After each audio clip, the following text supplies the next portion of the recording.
दोस्तों स्वागत है आपका हमारी नई वीडियो में। तो इस वीडियो में हम जो प्रतिरूप सहायक का हमारा एग्जाम है 31 अगस्त को, जिसके हमारे एडमिट कार्ड भी आ गए हैं, उसके लिए हम इसमें मैथ्स के कुछ इंपॉर्टेंट पीवाईक्यू को सॉल्यूशन के साथ देखेंगे और उनके साथ एक्स्ट्रा फैक्ट को भी देखेंगे। और अगर आप इससे रिलेटेड मॉक टेस्ट लेना चाहते हैं तो आप टेलीग्राम ग्रुप से जुड़ सकते हैं।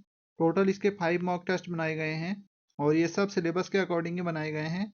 आप देख सकते हैं एक टेस्ट जो है वो डेमो टेस्ट भी है, आप उसे अटैम्प्ट भी कर सकते हैं। लिंक जो है वो डिस्क्रिप्शन में दिया है, आप जुड़ सकते हैं।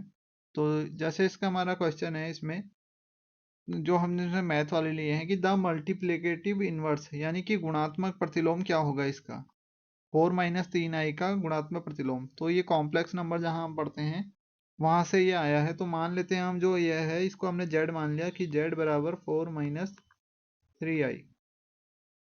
तो यहाँ से अगर हम जेड इनवर्स निकालेंगे तो ये हमारा जो आएगा वो आ जाएगा 1/4 - 3i। और इसका जब हम रेशनलाइजेशन कर देंगे तो ये आ जाएगा 4 + 3i। नीचे भी जो आ जाएगा हमारा 4 + 3i। ऊपर जो रहेगा ऊपर हमारा 4 + 3i ही रहेगा। नीचे जो हो जाएगा a - b × a + b, मतलब a² - b²। तो a² 16 और -3i का स्क्वायर यानी 9। 16 और 9 25। तो ये हमारा जो आ जाएगा आंसर आ जाएगा। इसको हम अलग भी लिख सकते हैं यानी कि 4/25 प्लस आयोटा 3/25। तो ये ऐसा जो दिख रहा है हमारे ऑप्शन नंबर डी में दिख रहा है, तो यही जो होगा हमारा सही होगा। इसे नोट कर सकते हैं आप, इस तरीके से ये होगा हमारा सॉल्व। नीचे हमने a - b a + b का लगाया तो सी वाला जो सीधे आ गया हमारा, सॉरी डी वाला जो आ गया वो सही आंसर आ गया। फिर अगला है हमारा कि which of the following statement is correct. कि पहले बोल रहे हैं कि determinant is a square matrix, दूसरी है कि determinant is a number associated to a matrix, फिर determinant is a number associated to the square matrix. तो इसमें दोनों आ जा रहे तो हमारा ये सही होगा। डिटर्मिनेंट क्या होती है, हमारी स्क्वायर मैट्रिक्स होती है के साथ एसोसिएटेड एक नंबर है, यानी सारणिक वर्ग अवयव से संबंधित एक संख्या है। ये उसे नोटेशन है, लेकिन ये इसको जो हम सॉल्व करते हैं तो हमको क्या मिलती है, एक संख्या मिलती है। तो सी वाला इसका जो सही आंसर होगा। फिर है हमारा ये क्वेश्चन है हमारा कि डिस्टेंस बिटवीन द लाइन, यानी दो हमें लाइन दी गई हैं और इनके बीच की दूरी क्या होगी। तो दो रेखाओं के बीच की दूरी वाला फॉर्मूला यहाँ लगेगा। तो इसे देखते हैं इसे किस तरीके से करेंगे। तो सबसे पहले जो हमें इसे रेखा मान लेते हैं, जो पहली रेखा दी है हमें वो दी है कि 4x + 3y = 11। ये हमको पहली रेखा दी गई है। दूसरी रेखा को हम यहाँ से अगर दो कॉमन निकालेंगे, क्योंकि दोनों को सेम करना है हमें, तो यहाँ से हम करेंगे 4x + 3y और दो कॉमन निकाला है तो यहाँ भागा में आ जाएगा 15/2। इस तरीके से लिख दिया। अब ये हमारी फॉर्म बन गई है ax + by = c1। इसे c1 मानेंगे और इसे c2 मानेंगे, ये a ये b। तो इन दोनों की जो दूरी का फॉर्मूला होता है वो हमारा होता है d बराबर mod c1 - c2।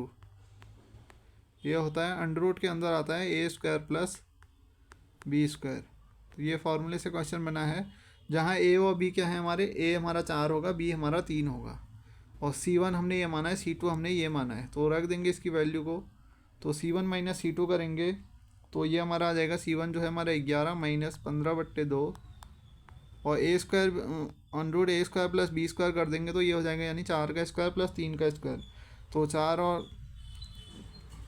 और 3 का स्क्वायर को जो हम करेंगे तो ये हमारा सीधे सीधे 25 आ जाएगा। √25 यानी कि 5। तो इसे सॉल्व करेंगे तो ये हमारा ऊपर आ जाएगा नीचे 2 11 दूनी 22, 22 - 15 यानी 7। तो ऊपर जो हमारा आ जाएगा इसको लिख देंगे। जो ऊपर हमारा आ जाएगा यहाँ पे से आ जाएगा 7/2 और नीचे जो आ जाएगा ये 5 आ जाएगा, 5 यहाँ गुणा हो जाएगा तो बराबर 7/10 जो आ जाएगा, सीधे सीधे इसका आंसर आ जाएगा। तो इसे सॉल्व करेंगे तो 7/10 वाला जो होगा इसका सही आंसर होगा। फॉर्मूला नोट कर सकते हैं, सिर्फ फॉर्मूले में वैल्यू रखनी थी। 7/10 वाला जो होगा सही आंसर होगा। फिर अगला क्वेश्चन है हमारा, ये इंटीग्रेशन से है हमारा। तो ये सिंपल वाला क्वेश्चन पूछा गया था इसमें।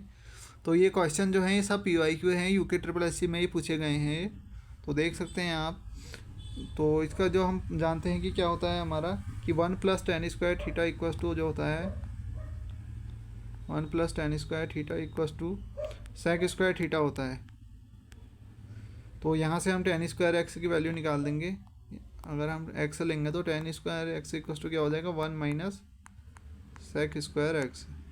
तो यहाँ इंटीग्रेशन में रख देंगे तो ये हो जाएगा हमारा 1 minus sec square x d x. Sorry, इसको देख लेंगे ये। तो ये हो जाएगा 1 plus tan square x equal to sec square x. यहाँ से टेन स्क्वायर एक्स निकालेंगे तो सेक स्क्वायर एक्स माइनस 1 होगा। तो यहाँ रख देंगे तो आपको पता होगा फॉर्मूले जो होते हैं इंटीग्रेशन के, sec square x d x का वैल्यू कितनी होती है, 10x होती है।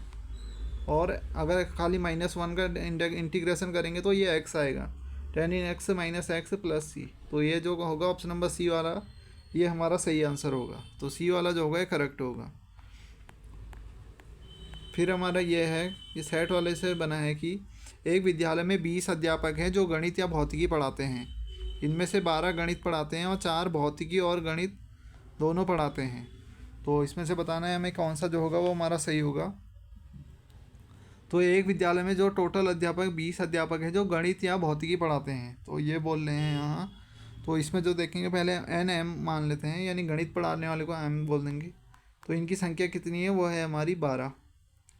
और फिर जो बोल रहे हैं कि जो 4 लोग हैं वो भौतिकी और गणित दोनों पढ़ाते हैं, तो यानी कि वो कॉमन है। तो इसमें NP इंटरसेक्शन M जो आ जाएगा वो हमारा 4 आ जाएगा, ये 4 आ जाएगा। और फिर NP यूनियन M क्या होगा, यानी कि जो टोटल है हमारे गणित और भौतिकी पढ़ाते हैं 20 अध्यापक, यूनियन में आ जाएंगे हमारे 20। तो ये फॉर्मूला हमने पढ़ा होगा कि A union B equals to NA plus NB minus NA intersection B। तो वाला ये फार्मूला यहाँ लगाएंगे तो हम सीधे फार्मूला पुट करेंगे, फार्मूले में रखेंगे। तो NP यूनियन B को मान लिया 20 बराबर NM यानी कि 12 प्लस NP को हम यहाँ से सिंपल P भी लिख सकते हैं, P और माइनस NA इंटरसेक्शन B वाला यानी कि 4। तो ये हमारी इक्वेशन बन गई, सीधे इसे सॉल्व करना है हमने। तो यहाँ से हम सॉल्व करेंगे तो इसे आ जाएगा हमारा P बराबर 12 में से हम 4 घटा देंगे 8, यहाँ बचेगा 8 और इसको 8 को इधर भेजेंगे तो ये 20 माइनस हमारा 8 यानी कि 12। तो 12 वाला जो होगा इसका सही आंसर होगा। सिंपल इसे सॉल्व करना था, जो हमारे बेसिक फार्मूले होते हैं सेट वाला। तो C12 जो वाला जो होगा इसका सही आंसर होगा। फिर है हमारा कि ये फिजिक्स वाला क्वेश्चन है, द ऑडियो फ्रिक्वेंसी रेंज। तो ये 20 हर्ट्ज से 20 किलो हर्ट्ज जो होती है, तो ये आपको पता होगा। बी वाला जो होगा इसका सही होगा। तो ये वाला फार्मूला लगाया था हमने, तो इसी से 2 क्वेश्चन बने हैं इसमें सेट वाले से। तो ये कौन सा फार्मूला लगाया था हमारे, NA यूनियन B क्या होता है पूछा है। तो NA यूनियन B होता है जो NA plus NB minus NA intersection B। ये फार्मूला काफ़ी यूज में लाया जाता है, 2 क्वेश्चन इसी से बने हैं इसमें। फिर अगला देखेंगे, तो ये भी इसमें बेसिक क्वेश्चन भी पूछे गए थे इसमें।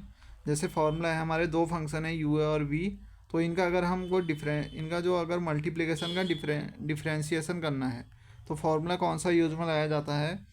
तो जैसे हम इसे लिखेंगे कि d/dx और UV जैसे है, तो इसका ये करेंगे पहला गुणा दूसरे का अवकलन, यानी U into dV upon dx plus V into du upon dx। तो B वाला जो होगा इसका सही होगा। इसी तरह इंटीग्रेशन का भी होता है U इंटू V dx वाला, तो वो भी पूछ सकते हैं, तो उसे भी नोट कर सकते हैं आप। फिर तो इसका B वाला जो होगा वो सही होगा। फिर हमारा ये कि x अक्ष के समांतर तथा मूल बिंदु से जाने वाली रेखा का समीकरण क्या होता है। तो इसमें जो ये बोला है कि x अक्ष के समांतर है, parallel to the x axis. तो अगर कोई जो होगी parallel to the x axis होगी तो वहाँ पे जो y और z वाले होंगे वो 0 होंगे, y और z के नीचे जो लिखे होंगे वो 0 होंगे, केवल x वाला ही होगा। तो इसमें देखेंगे ये इनमें कहीं ये ऑप्शन नंबर C वाले में ही है, तो इससे ये वाला जो होगा इसका सही होगा। बाकी इसे अदर तरीके से भी कर सकते हैं, जैसे हमने पूछा है कि मूल बिंदु से जा रही है रेखा, तो इसे हम जो यहाँ कोऑर्डिनेट होंगे इसके वो x1 y1 z1 जो ये आ जाएंगे हमारे 0,0 आ जाएंगे। और जो इसमें हम इक्वेशन लेंगे कि parallel to the x axis है, तो इसके लिए जो हम कोऑर्डिनेट लेंगे वो 1,0,0 लेंगे। अब एक इक्वेशन आपने पढ़ी होगी वाली जो कार्टिजन वाली होती है कि x minus x1 upon a1 equals to x minus x2 upon y minus y2 बराबर y माइनस y1 बराबर b2 बराबर z माइनस z1 बराबर c1। ये सब b1 c1 आएगा। तो इसकी जगह रखेंगे तो ये x1 ये जो हमारे 0 हैं ऊपर खाली x आएगा, इन दोनों की जगह जो आएंगे वो 0 आ जाएगा। तो बन के हमारे यही फॉर्म आएगा सी वाला, x/1 equals to y/0 equals to z/0। फिर हमारा ये है कि the polar form of i⁻25 और 3। मान लो हमने इसे z मान लिया, कॉम्प्लेक्स नंबर है, इसको मान लिया i⁻25 और ये 3, ये है। तो या हम इसको अंदर भी लिख सकते हैं, इसको लिख सकते हैं i³, फिर बाहर से लिख सकते हैं 25। i³ की वैल्यू आपको पता होगी -i होती है, तो ये बन गया हमारा -i⁻25। अब -i है, ये हमारा क्या है, ऑड है, तो ये भी सिंपल क्या आ जाएगा हमारा -i। तो z की वैल्यू कितनी आ गई हमारे फाइनल -i। तो सिंपल हम ये लिख सकते हैं कि z equals to 0 plus -i, 0 plus -i या 0 -i, ये हमारे z की वैल्यू आ गई। अब यहाँ से हमें जो इसकी पोलर फॉर्म होती है उसके लिए जो होती है, उसके लिए हमें एक r की वैल्यू पता होनी चाहिए। r बराबर जो होता है वो होता है √a² प्लस b²। a यहाँ 0 है, b यहाँ -1 है, तो ये हमारा सिंपल आ जाएगा 0 का स्क्वायर प्लस -1 का स्क्वायर करेंगे तो 1 होगा। तो r की वैल्यू जो आ गई सिंपल 1 आ गई, √1 यानी कि 1। ये हमारा z था, z को फिर से लिख लेते हैं 0 -i, ये हमारा z है। और ये r की वैल्यू आ गई, तो यहाँ से थीटा निकालेंगे तो थीटा वो जो हमारा निकल के आएगा वो -π/2 निकल के आएगा। थीटा की वैल्यू जो आएगी -π/2 आएगी। फिर जो इसकी पोलर फॉर्म होती है वो होती है cos थीटा, cos की जगह -π/2 लिख देंगे, और plus r into sine theta, sine -π/2, r की जगह 1 लिख देंगे और इन्हें हम अरेंज कर देंगे। तो इनको जब अरेंज करेंगे तो हमारा जो सही आंसर निकल के आएगा उसे देखेंगे तो cos π/2, cos -θ π/2 हो जाएगा, और ये माइनस r की जगह 1 रखेंगे, और आयोटा भी होता है, सॉरी यहाँ पे आयोटा भी आएगा, आयोटा और साइन π/2, तो डी वाला जो होगा इसका सही आंसर होगा। ये पोलर फॉर्म जो है कॉम्प्लेक्स नंबर में हम पढ़ते हैं, वहाँ से एक क्वेश्चन बना था, डी वाला जो है इसका सही आंसर होगा। फिर अगला क्वेश्चन देखेंगे, तो ये हमारा जो है डिटर्मिनेंट से क्वेश्चन बना था कि इसके बराबर है, तो ये क्या है। तो देख सकते हैं कि आप ये भी जो है 2×2 है और ये भी 2×2 है, तो इनके जो हमारे क्रॉसपॉन्डिंग एलिमेंट होंगे वो बराबर होने चाहिए। यानी कि 2x बराबर x है तो 2x बराबर 4 भी होना चाहिए, और यहाँ से भी x की वैल्यू जो आ रही है 2 आ रही है, तो दोनों जगहों से हमारी x की वैल्यू 2 आ रही, तो 2 वाला जो होगा इसका सही आंसर होगा, यानी जो x की वैल्यू होगी वो 2 होगी। फिर है हमारा कि on what principle does the dynamo work. तो डायनेमो वर्क किस पे करता है, इलेक्ट्रोमैग्नेटिक इंडक्शन। यहाँ से भी एक फार्मूला बनता है जो E= जो होता है -n dφ/dt। कभी हमें फेरों की संख्या नहीं देती है, फाई की कोई इक्वेशन दे देते हैं हमें, जैसे φ = 2t² + 2 दे दिया है, और यहाँ से हमें बताना है विद्युत चुंबकीय फ्लक्स। तो इससे क्या करेंगे, इसका डिफ्रेंशिएशन कर देंगे और जो टाइम दिया होगा उस पर रखेंगे, तो यहाँ से भी फार्मूला बन सकता है। तो E= -n dφ/dt, यानी इलेक्ट्रोमैग्नेटिक इंडक्शन पे वर्क करता है हमारा डायनेमो। फिर है हमारा कि जो उत्केंद्रता होती है दीर्घवृत्त की उत्केंद्रता, जिसे हम स्मॉल ई से दिखाते हैं, तो ये क्या कौन सी होती है, इसका कौन सी स्टेटमेंट जो है इसकी सही है। तो इलिप्स आपने पढ़ा होगा, दीर्घवृत्त जिसे बोलते हैं, तो इसकी जो ई होती है वैल्यू वो हमारी ई से ग्रेटर देन 0 होनी चाहिए और लेस देन 1 होनी चाहिए। तो जब ये 0 की तरफ जाता है तो ये एक सर्कल की तरह काम करता है, और जब एक की तरफ जाएगा तो तब ये दीर्घवृत्त बनता है। तो बी वाला जो होगा इसका सही आंसर होगा E > 0 और लेस देन 1। E = 0 जो होती है ये सर्कल के लिए होती है हमारी, बाकी हाइपरबोला के लिए कितनी होती है आप वो कमेंट में बता सकते हैं। तो ये भी क्वेश्चन बना था, तो बी वाला जो होगा इसका सही होगा। फिर हमारा ये क्वेश्चन है कि ए बराबर जो है 1 2 3 जो है हमारा सेट है, the number of equivalence relation containing 1 2 will. तो इसका जो सही आंसर होगा वो 2 होगा, ऑप्शन नंबर बी वाला सही होगा इसका 2, जो कॉरस्पॉन्डिंग रिलेशन वो है इसमें, तो बी वाला जो होगा इसका सही आंसर होगा। फिर है if theta in a angle between 2 vector a and b, यानी जो थीटा बोल रहे हैं वो एक कोण है 2 वेक्टर ए और बी के बीच में, सच दैट किस तरीके से कि उनका जो क्रॉस डॉट प्रोडक्ट का हमारा वो है मॉड, वो है हमारे क्रॉस प्रोडक्ट के मॉड के बराबर है। तो हम जानते हैं कि डॉट प्रोडक्ट क्या होता है, a dot b cos theta. ये सब मॉड के अंदर हैं, और यहाँ भी जो है ये क्या होता है हमारा ए क्रॉस बी साइन थीटा। तो जब यहाँ से हम कंपेयर करेंगे तो यहाँ से सिंपल जो हमारा आएंगे कॉस थीटा कब साइन थीटा के बराबर होते हैं, इस तरीके से भी हम इसे कर सकते थे। तो पाई बाई 4 वाला जो होगा इसका सही होगा, या इसको हम ऐसे भी लिख सकते थे कि sine theta upon cos theta बराबर 1, यानी कि टेन थीटा बराबर 1। तो 1 कब होता है, पाई बाई 4 पे होता है। तो ये डायरेक्ट भी पूछा जाता है, पाई बाई 4 इसको याद रखेंगे कि इसमें सॉल्व भी नहीं करना पड़ता है कभी कभी। सिंपल जो होगा बी वाला सही होगा। ये सिंपल इस तरीके से बनता है कि sine x theta equals to cos theta then the find the value of theta. तो ये तो बेसिक है वैसे। तो बी और इसका जो होगा सही होगा पाई बाई 4। फिर ये भी हमारा क्वेश्चन है कि integration of sine 2x dx, ये डेफिनेट इंटीग्रल से क्वेश्चन है, यानी निश्चित समाकलन। तो इसे समाकलन करेंगे तो इसे जो होगा साइन 2x का जो होता है, साइन का जो होता है वो माइनस कॉस एक्स होता है, तो माइनस कॉस 2x अपॉन 2 भी है तो नीचे 2 लिख देंगे। बाकी लिमिट इसमें लगानी है कहाँ से कहाँ तक, 0 से लेकर पाई बाई 2 तक, ये इसमें हमको लिमिट लगानी है। तो -1/2 तो हम बाहर निकाल सकते हैं, कांस्टेंट टर्म है। अंदर जो बतेगा cos 2x, यानी कि cos, पहले ऊपर लिमिट वाली पुट करेंगे cos 2 into pi by 2, minus नीचे वाली करेंगे cos 0। तो ये हो गया, 2 से 2 कट जाएगा तो ये कितना बचेगा, माइनस का 1/2। अंदर बचेगा cos पाई और माइनस cos 0,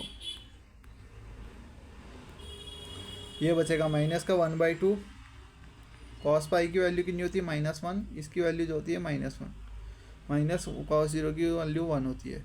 तो ये वो ऊपर हो जाएगा -2, और एक माइनस बाहर से भी है, तो -2 अपॉन -2 आ जाएगा, तो सी यानी 2/2 यानी कि 1। तो इसे फिर से लिख सकते हैं हम एक बार, ये जो हमारा इस तरीके से आएगा, -1/2 था, अंदर जो था वो -1 था, ये था। तो ये हो जाएगा माइनस का 1/2, अंदर जो बचेगा माइनस का 2।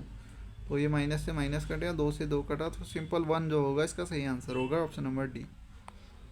फिर ये डिफ्रेंशिएशन करना है इसका, कि इसको मान लेते हैं y की e की पावर x। तो dy/dx अगर हम करेंगे तो क्या होगा, पहले तो पूरा फंक्शन ऐसे ही आ जाएगा, e की पावर x इंटू e की पावर x। फिर जो होगा हमारा वो हम करेंगे e की पावर x का, फिर e की पावर x का करेंगे तो e की पावर x आ जाएगा। तो बी वाला जो होगा ये सही आंसर होगा। फिर हमें बताना है इसकी जो है it's order and degree will be, यानी इसका ऑर्डर कौन सा होगा और डिग्री कौन सी होगी। तो ये हम देख सकते हैं थर्ड ऑर्डर की ये डिफरेंशियल इक्वेशन है, तो ऑर्डर तो इसका 3 होगा, तो ये तो हमारा कट जाएगा। ऑर्डर जो है इसका वो 3 है, और डिग्री जो होगी वो कितनी होगी, 1 होगी। कि मैक्सिमम वाले की पावर देखते हैं कि मैक्सिमम जितने बार डिफरेंशियल किया गया है उसकी पावर जो होगी वो होगा ऑर्डर 3 डिग्री 1। तो ए वाला जो होगा इसका सही आंसर होगा। तो डिग्री ऑर्डर वाले से प्रतिरूप सहायक वाले PYQ में भी बना है, इसमें भी बना है, तो ये इसमें से भी एक क्वेश्चन ज़रूर बनेगा।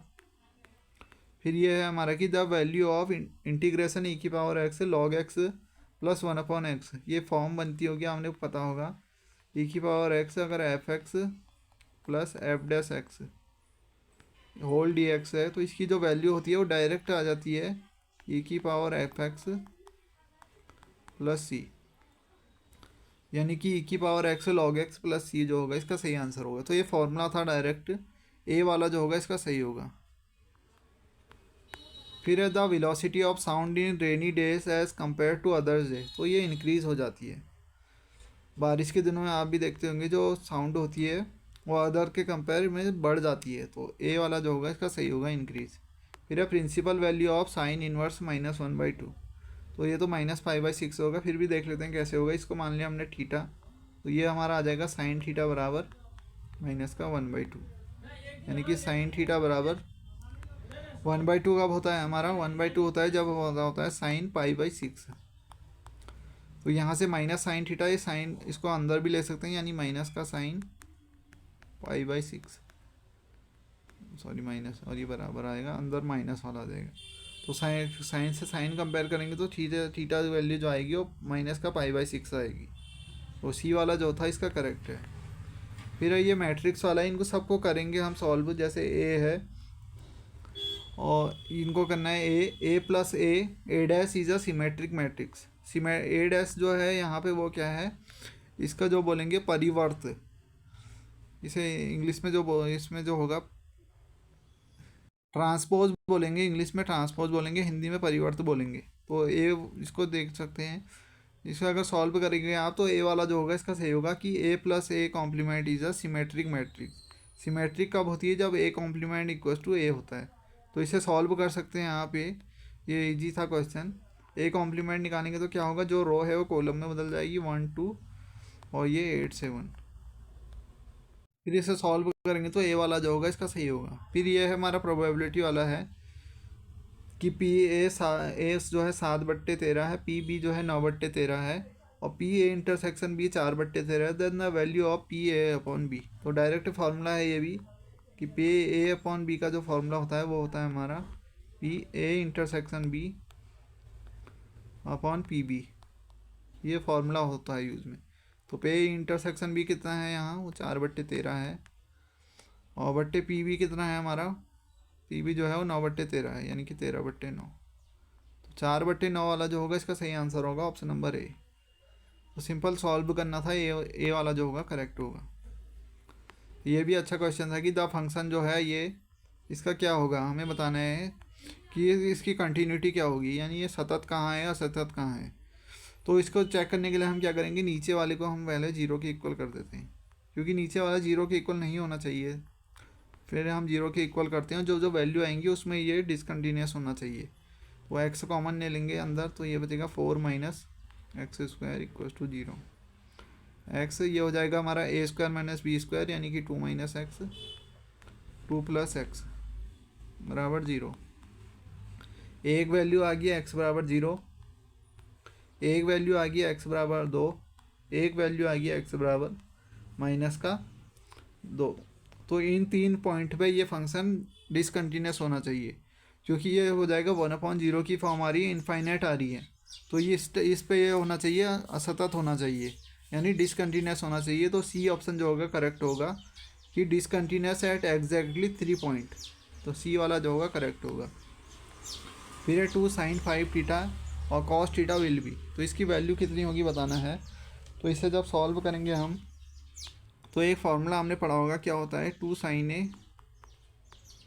cos b इक्वल्स टू होता है हमारा sine a plus b, sine a plus b और plus sine a minus b, plus sine a minus b. तो साइन ए प्लस बी कर देंगे, यहाँ जो ए हमको ये दिया है और बी ये दिया है। तो साइन ए प्लस बी करेंगे तो कितना होगा, sign 6 theta plus sine a minus B करेंगे तो 5 थीटा माइनस थीटा यानी 4 थीटा। तो सी वाला जो होगा करेक्ट होगा, डायरेक्ट फार्मूला बेस्ड था, सी वाला जो होगा करेक्ट होगा। फिर अगला है हमारा की, ये है हमारा की when r equals to 3 then the rate of change of area of the circle with respect to its radius. ए बताते हैं, सर्कल बना देते हैं, ए बराबर उसका एरिया क्या होता है पाई आर स्क्वायर। तो क्या बोल रहा है, सापेक्ष वृत्त के क्षेत्रफल में उसकी त्रिज्या के सापेक्ष परिवर्तन। तो हिंदी में भी आप पढ़ सकते हैं, ये देख सकते हैं आर बराबर 3 है और वृत्त के क्षेत्रफल में उसकी त्रिज्या के सापेक्ष ए बराबर जो हो जाएगा पाई आर स्क्वायर, तो D A upon D R कर देंगे तो ये हो जाएगा 2 पाई आर। और आर बराबर कहाँ पे कह रहा हूँ 3 पे, तो 3 रख देंगे तो 3 दूनी 6, ये 6 पाई आ जाएगा, यानी कि 6 पाई सेंटीमीटर पर सेकेंड। तो सी वाला जो होगा ये करेक्ट आंसर होगा, ऑप्शन नंबर सी जो है करेक्ट। फिर हमारा ये है कि इसे आप सॉल्व कर सकते हैं, ए बराबर जो है ये है, बी बराबर जो है ये है। तो फॉर्मूला आपको पता ही होगा कि क्या होता है ए क्रॉस बी का।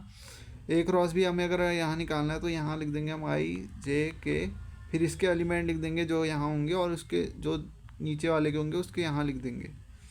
इन्हें हम सॉल्व कर देंगे तो जो हमारा आ जाएगा वो अंदर ऐसे आएगा, ये इसे आप देख सकते हैं 19 × 19 आएगा।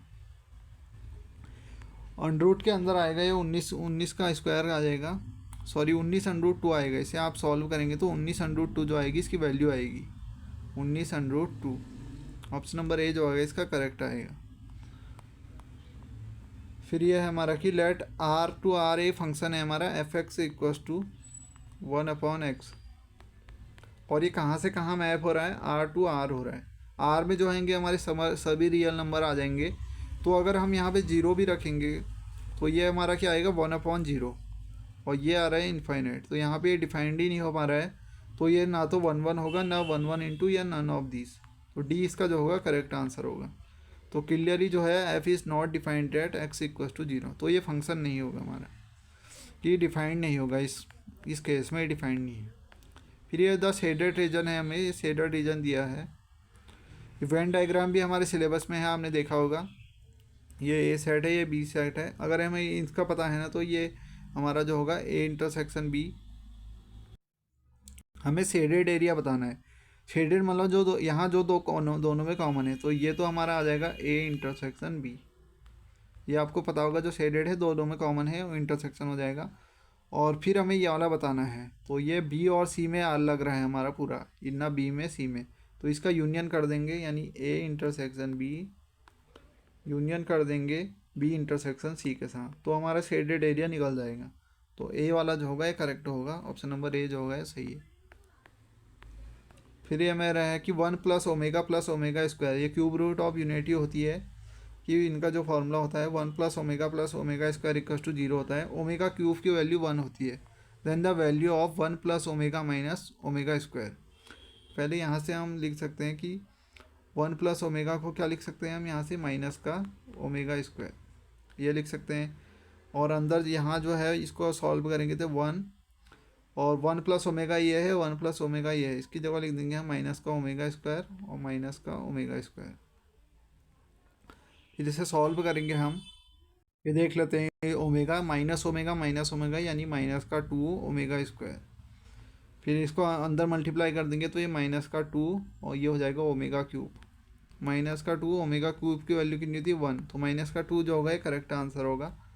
ऑप्शन नंबर बी ए वाला जो होगा सही होगा। तो इसे देख लेते हैं सॉल्व, भी है इस तरीके से ही करना था, इसे नोट कर सकते हैं आप। तो ए वाला जो होगा इसका सही आंसर होगा माइनस का 2।